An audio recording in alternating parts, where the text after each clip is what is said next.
Hi friends, ఈరోజు 7 డాట్స్తో round shape మెలికల ముగ్గులు ఎలా వేయాలో నేర్చుకుందాం. ఫస్ట్ ఆఫ్ ఆల్ ఇంతవరకు ఛానల్ సబ్స్క్రైబ్ చేసుకోకపోతే తప్పకుండా సబ్స్క్రైబ్ చేసుకోండి ఫ్రెండ్స్. మీరు సబ్స్క్రైబ్ చేసుకున్నట్లయితే నేను వేసిన ప్రతి ముగ్గు మీకు నోటిఫికేషన్ వస్తుంది.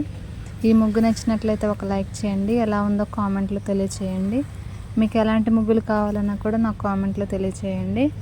చుక్కలు పెట్టే విధానం చాలా జాగ్రత్తగా గమనించండి ఫ్రెండ్స్. మన ఛానల్లో రౌండ్ షేప్ మెలికల ముగ్గులు, బిగ్ సైజ్ మెలికల ముగ్గులు కూడా ఉన్నాయి. అలానే డైలీ వేసుకునే ముగ్గులు, ముగ్గుల పోటీ ముగ్గులు కూడా ఉన్నాయి. ఓకే ఫ్రెండ్స్, కంప్లీట్గా చూడండి.